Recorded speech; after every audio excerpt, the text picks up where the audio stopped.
Hey, what's going on? It's me, the Love Doctor. Yes, the Love Doctor is in the office and I have a diagnosis. Now, of course, you guys um, heard the message that I received from a subscriber about their love life and their relationship, and I'm going to give you an answer to how I feel about the situation. Okay? Now, point number one, he said that he came home and his boyfriend of 8 years was in the bed having sex with someone, and he walked in on them. When he walked in on them, they looked at him, but then they kept going. Let me tell you something. Y'all, and like I told y'all know when I got something to say, I'm gonna say it. If I were to ever walk in on my husband Joseph and he's having sex with another man, oh, it's going to be a fight. There's going to be a fight, period, point blank. There's going to be a fight. They want to keep on going. I, I would have stood right there. I'd have stood right there and let them keep on going. And when they finished, I would have went in the bathroom. I would have filled up a bucket with hot water, and I would have poured it on them. I'd have did something vicious like that. That's just me. I'd have did some vicious shit. They would not have. First of all, they wouldn't have kept going. There's no way they would have kept going. Not with hot water all over them. They wouldn't have kept going. I would have done something to sabotage whatever it was that they were doing. If they were having sex, I would have did something to sabotage that. You ain't coming to my house. You ain't in my house with some other bitch having sex. Now then he said he waited in the living room. He sat in the living room while they were still getting it in. Okay, now let's say for argument's sake, because I'm saying for big argument's sake, because first of all, I wouldn't have been sitting in no living room. I'd already fucked them up, period, point blank. But let's just go along with this, y'all. Sitting in the living room, waiting for them to finish. And he said they both came out of the room and was walking around the house nude.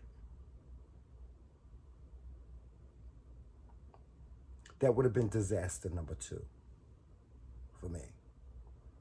That would have been disaster number two for me. Because I would have whooped that bitch ass and pushed him out the door nude. And I would have went in the room and I would have handled my business with Joseph. And 9 times out of 10, I'd have beat his ass, honey. Period. Point blank pool.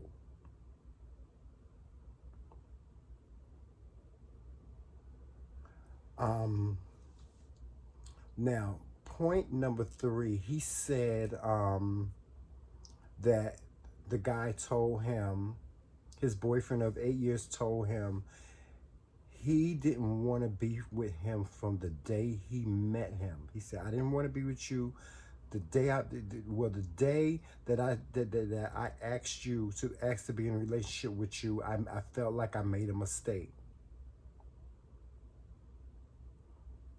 I'd have been like, okay. No, honestly, I would have been okay. I would have been okay with that. If that's how you felt, that's how you felt. And see, that's what I'm saying, people. You got to look at things from a reality point of view. Okay? It may have happened. It may hurt. It may make you angry. Be hurt. Be angry. Right? But now you know. Now you know. Right? You know. You know that this person that you were with for 8 years did not feel the same way that you felt. You know now. What's the sense of rehashing the past? Or saying, well, you could have told me this, or you could, yeah, he could have told me, he could have told me the next day. But he didn't. What can I do about that? There's absolutely nothing that you can do about it. There's nothing that you can do about how a person feels. That's what I try to teach people when they come to me about their relationships, you can't change a person's feelings. You can't. You can't debate a person's feelings. You can't. You can tell them they wrong into the sky turn blue. They're gonna do what they want to do. And you know, I think a lot of us look at it as somebody breaking our pride or breaking our spirit or what have you. But in a sense, it is. But sometimes you have to look at the full spectrum of things and say to yourself, okay, well, now he's told me how he really feels. So now I know how to react.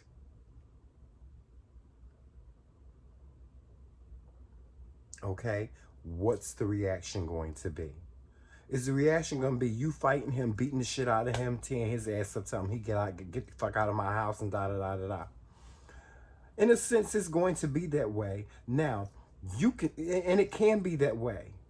And people, always remember this. It's not what you do. It's the way you go about doing it. I'll give you an example.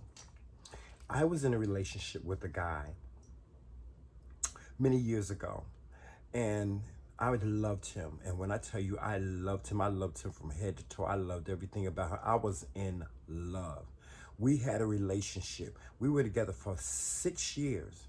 And all of a sudden he just came to me and he was like, Tramel, I don't think we should be together anymore. Of course, I didn't agree with him, and my heart was broken. I was totally heartbroken. We had just signed a brand new lease, and we had just got this new apartment, and here he comes telling me he don't want to be in a relationship with me. So I got my name on this new lease that's not even a month old, and I said, okay, so what are we gonna do? What are we gonna do about this apartment? Are you gonna move out, or am I gonna move out? He said, no, Tramel, I don't want you to move out. I said, but I can't deal with this. You know, my heart was broken. My heart was broken, and I was like, I can't deal with this. I can't deal with this. But then there was a side of me that felt like I wanted to stay because I still wanted to be a part of his life. Let me tell you why that was wrong. It was wrong because he didn't follow the rules. The only rule that I had was, you can see whoever you want to see. You can go out on dates with whoever you want to go on dates with. Just don't bring them here. Just don't bring them to the house right now. Right now. Because our breakup is so fresh and new, I would rather you not bring anybody here, because it's not going to be good for me and it's not going to be good for you. So he was like, okay, Tramel, I can follow that rule. I can do that. You know, I won't bring any of my, if I date somebody, I won't bring them here. Okay? So I say probably about a month or two went by, and both of us were really kind of like moving forward with our lives. It was still very hard for me. I was in my room listening to love songs and crying about our breakup and stuff, because I really just did not want, I really loved him. I really loved him a lot. And I was trying to get myself through this tumultuous time, because it was very, for me, it was very just tumultuous. It was just very hard. You can't imagine breaking up with somebody that you've been with for years and then having to live with them, and witnessing them going out on dates. You know, they walk out the door and you're like, oh God, where are they going? You know, and so I did this and I agreed to it, and I wanted to stick to my guns on it. And, you know, I was, you know, there were guys that show interest in me and stuff like that. I really didn't show interest in anybody at the time because I was still going through this breakup. I was still weathering through that. So, you know, I really didn't give too many guys too much of my time, you know. But my ex, within a week, he was dating somebody after we broke up. Some guy named Alex. Okay? And one night, it was a Friday night, you know, and I would go out on a Friday night and go to the club and hang out and stuff. But this particular night, I decided not to. And so my ex calls me on the phone. He's like, Tramel, you know, Alex is really, really drunk and he can't go home tonight. I said, well, who is Alex? He said, he's the guy that I've been dating. And he's like, you know, he's really drunk. And we lived in Jersey City. He lived in Brooklyn. Alex lived in Brooklyn. So he was like, you know, Alex is really drunk and, you know, he can't really walk and stuff like that because he's so drunk. And I don't want to put him on the train by himself. And, you know, he can't make it home by himself. I said, well, okay, you're going to get on the train. You're going to take him home, right? He was like, no, I don't have the money to do that. I said, so what are you going to do? He said, well, I wanted to bring him home. And I said, oh, I don't think so. I don't think that's a good idea. I really don't think that's a good idea for you to bring him here. And I wasn't trying to be cruel or anything like that, but I just didn't think it would be a good idea for him to bring home this guy that he's dating, and I'm still going through what I'm going through, you know? And so he was like, I said, no, I don't agree with this. I don't agree with this. I don't agree with this at all. He said, well, I'm going to bring him there. I said, well, if you bring him here, then I'm leaving. He said, Tramel, you don't have to do that. I said, oh, yes, I do. I have to leave. And so he said, I said, so what are you going to do? He said, I'm going to bring him here. I said, okay, I'm either going to be gone when you get here, or when you get here, I'm going to be walking out the door. So I called a cab. I got off the phone with him. I called a cab and I got some things together. And, you know, throughout this whole time I was doing this, I was crying. I was in tears. I was in like tears, like crying. Like I was crying one of those cries, like as if somebody died, child. And so when he opened the door, I opened the door and I was leaving. The guy that was with him said, hi, how are you? I said, hi, how are you? I was very cordial to both of them. And I left, and he, you know, my ex came to the door. He was like, why are you doing this? Why are you leaving? I said, I can't do this. I can't do this. And so I left. Now, vengeance is mine, says the Lord. But sometimes the Lord gives you the power in your hand to seek out the vengeance that you so desperately want. So this was the vengeance that I got on him.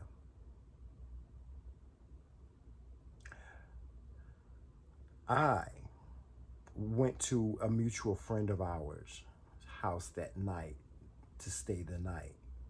That was a friend to me, and it was a friend to my ex. And I went to his house. And as I'm at his house, he receives a phone call from my ex.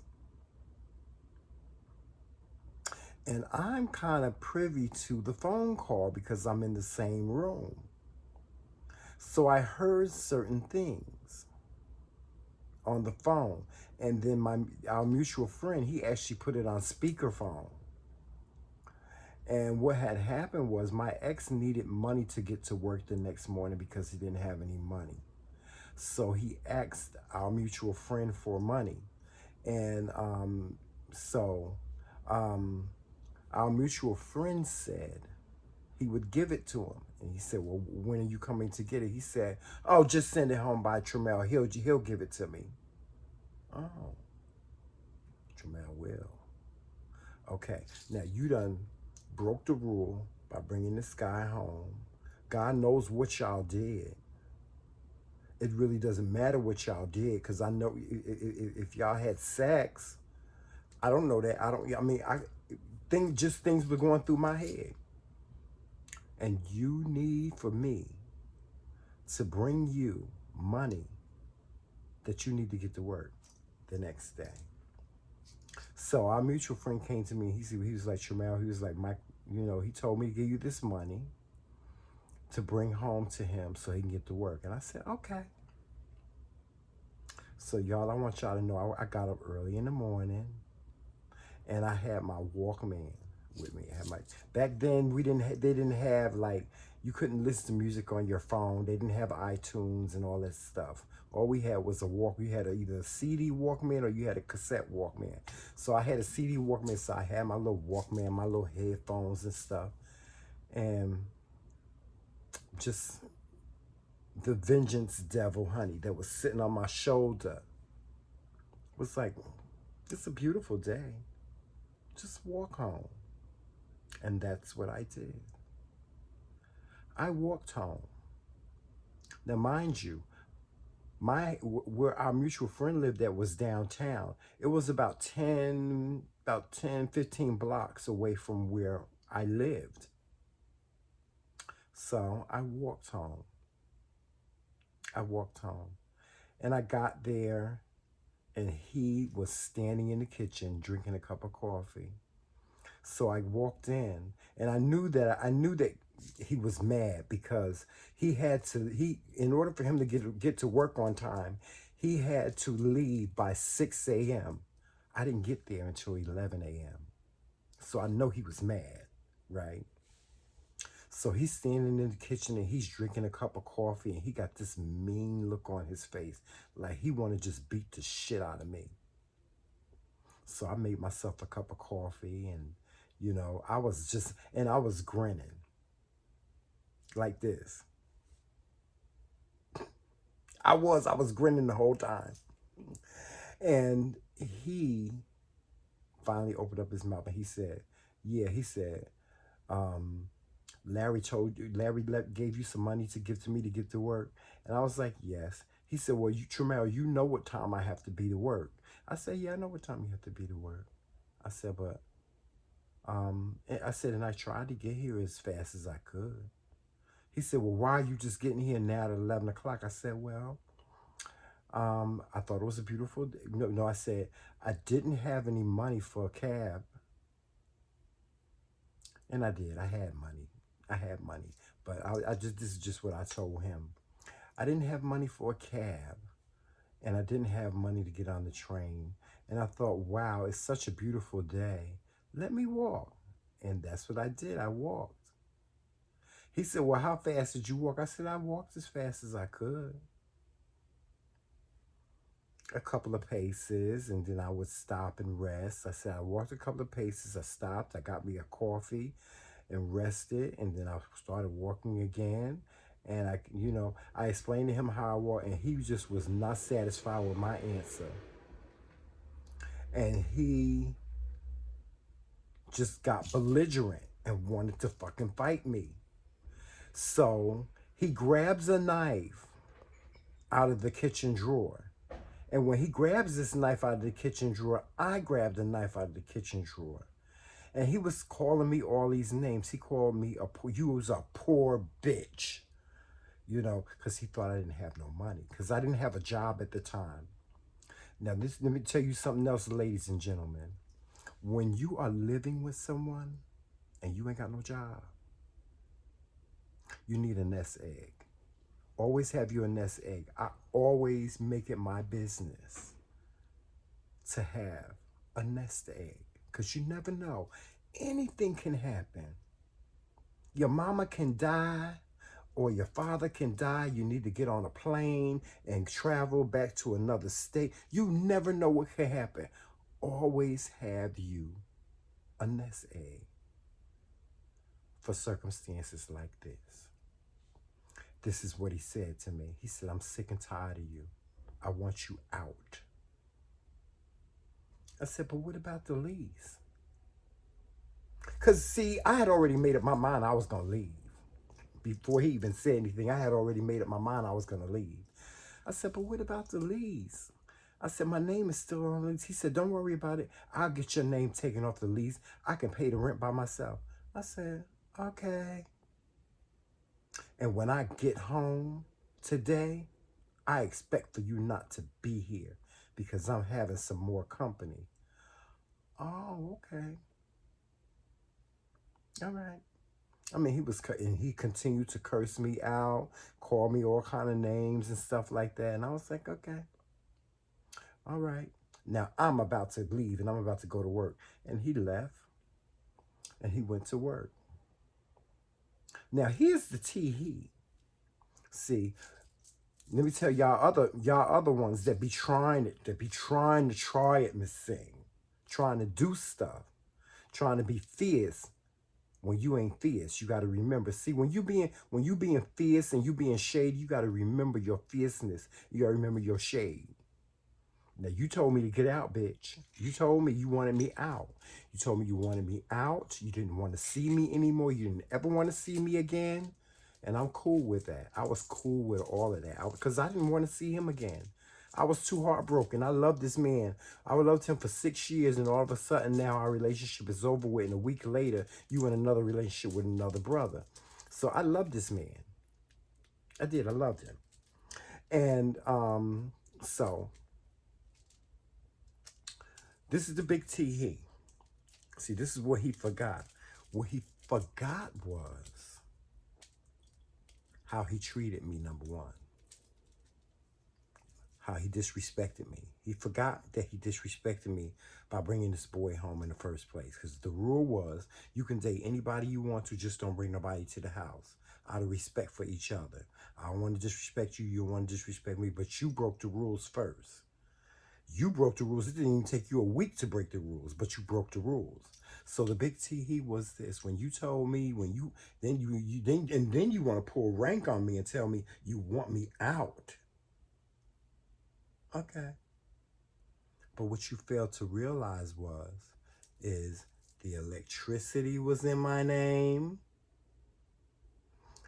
because you couldn't get electricity in your name because you owed the electric company a big bill. The cable was in my name and you couldn't get cable because you owed the cable company money. Okay? And at that time, this was the beginning when cell phones first came out. You know, I had one of those little flip phones, and back then, cell phones you couldn't play games on it, and you couldn't send texts and all that other stuff. You could just use it for phone calls. I had one of them big gray flip phones, and we both had one. I had one for him and one for me, but the account was in my name. You forgot all about all that when you were saying I want you out. Forgot about all that. So what I did was I said, okay, if he wants me out, I'm going to get out. If he doesn't want to see me ever again, I'm going to make it so you will never see me again. So what I did was I called the electric company. I said, electric company, I need you to turn the utility off. I need you to come and turn it off at the pole. I called the cable company. Cable company, I need you to come and turn the cable off. I need you to come and turn it off at the pole. Pack my stuff, and I was out of there. Not only was I out of there, I was out of there with the money that I had saved, and I was also out of there with the rent money that I would normally pay him. It was still in my pocket. Oh, he found me. He found me. It didn't make a difference that he found me. You know, he wasn't going to do anything. I wasn't going to let him do nothing to me. He wasn't going to hurt me. But he was like, why did you do that to me? Why did you do that? That hurt me so bad that you turned the electricity off. And so I said, well, you said you didn't want to see me no more. I gave you exactly what you wanted. Now, getting back to this person that sent me this message, they said that they saw this person a year later and the person was looking really bad and desolate, destitute, and told him that he was living in a homeless shelter and he didn't have a place to stay, and he wanted to know if he can come stay with him. No, you can't come stay with me. You cannot come and stay with me. It's not gonna happen. I do. I never wish bad on anybody that I've ever dated. Even though I did what I did with turn off electricity and stuff with my ex, I didn't wish him bad. I didn't wish bad things to happen to him. And I would never wish bad things to happen to anybody. And I didn't wish bad, I say to you, this person that wrote me this message, I wouldn't wish bad on this person. It's just that it wouldn't be a good idea for you to move this person into your home. If I were coaching you and you came to me with this question, should I let him move into my home? I would simply say to you, I don't think that's a good idea. First I would ask you, what do you want to do? What do you want? What is it that you want? Okay? But at the end of the day, I wouldn't let this guy move in my house. I wouldn't let him move, and I wouldn't feel guilty about it either. Don't feel guilty about it either. Don't feel guilty about not letting this guy move in your house. It's just not a good idea. It's not a good idea.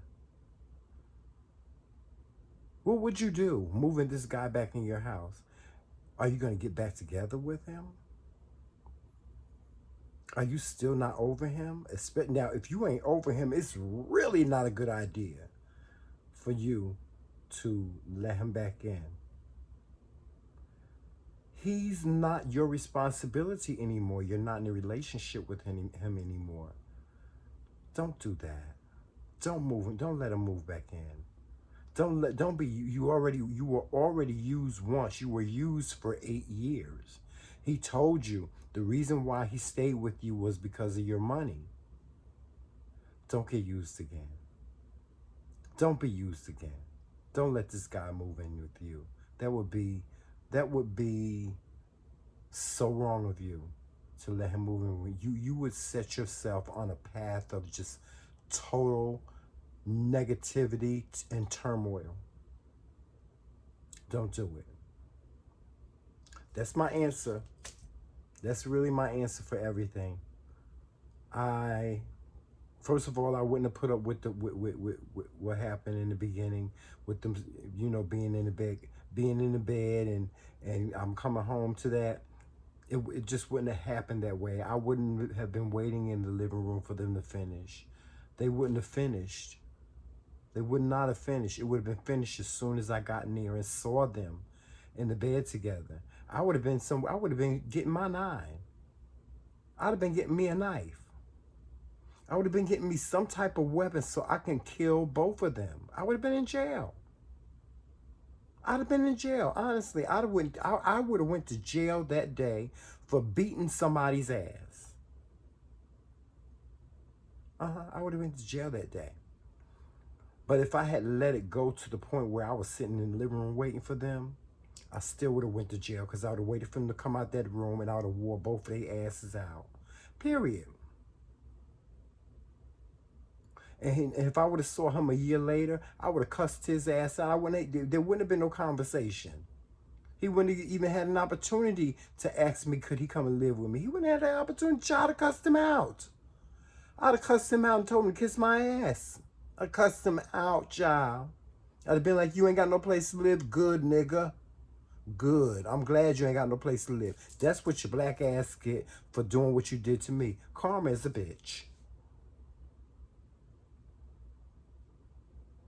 Now, y'all don't get me wrong. I believe in Michelle Obama. When they go high, we should go higher.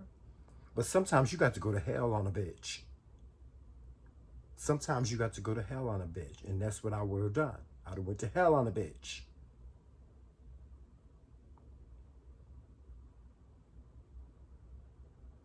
All right, y'all, I'm done. Y'all make sure y'all watching us on all social media platforms. Y'all know what those are. Please make sure that you support the TheMcRaeKingz platform. Our Cash App is right there. And if you want to become a member, please hit the join button, or the link for joining will be in the description of this video, and it's in all of our videos. Make sure you hit the like and subscribe button on this video and let us know how you felt about this video. If you have any show ideas, if you have any comments or any questions, by all means, send all your comments and questions to TheMcRaeKingz@gmail.com. And that's Kingz with a Z. That's it. That's it, guys. Walk in love, peace, sunshine, and happiness. And always remember, it's Team McCrae all damn day. Talk to you soon. Love you. Bye-bye.